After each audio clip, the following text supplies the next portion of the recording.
Along with isolating our code, another benefit of using components is they can also be reused. And not only that, but we can also reuse the same component and also pass it different values. To see this, we're going to move over one of our blog posts into a component. So we can cut out and place the full article section from our blog over in our index.html. And just like in the last video, we're going to create a new component. And again, make sure this is just above app.mount. So again, this is app.component.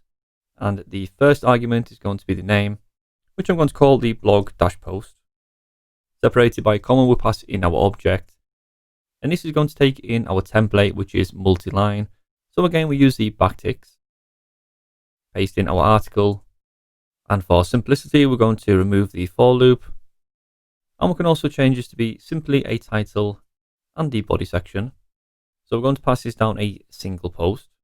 And then just like we did with the header component, we're going to output our new blog post inside of the HTML.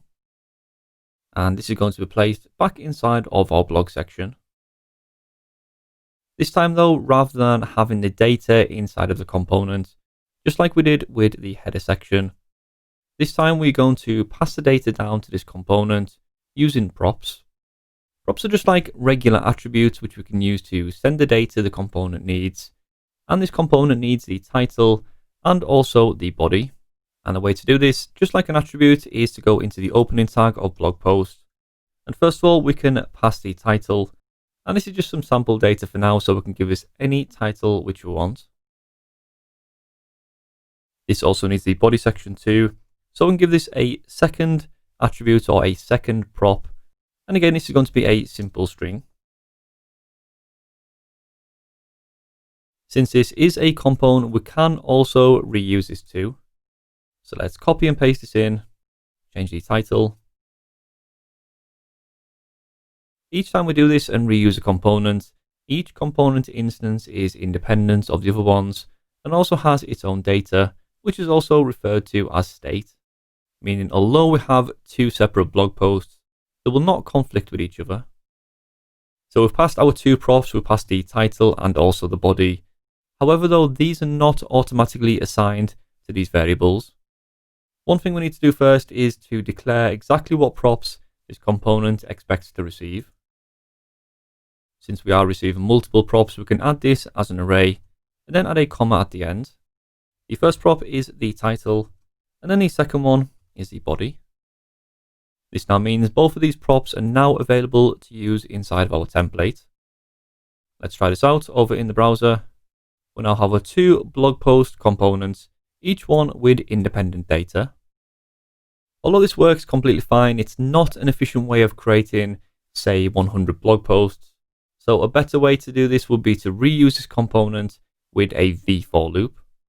So back to our index page, and rather than having two separate blog posts, what we're going to do is just have our single blog post, and then we can use a v-for loop. Inside of this v-for loop, we want to take advantage of the data which we already have. And this is all of the blog posts which we have stored inside of here. So we can say post, in post, pass in a key, which is going to be our post.id. So now rather than passing down our title and our body as plain text, instead we're going to pass down a prop called post, which is going to be equal to our post from the loop just above. Since this is a variable, we also need to bind this using the v-bind syntax. So this is passed as the content of our variable rather than the string of post. So now this blog post is being passed a object called post over to our script and down to our components. Instead of receiving both the title and the body, this is now receiving the post as an object, and then we can access the post.title and also the post.body. Let's check this out. And our blog post component is now reinstated, but this time they have all the data they need, which has been passed down as a prop.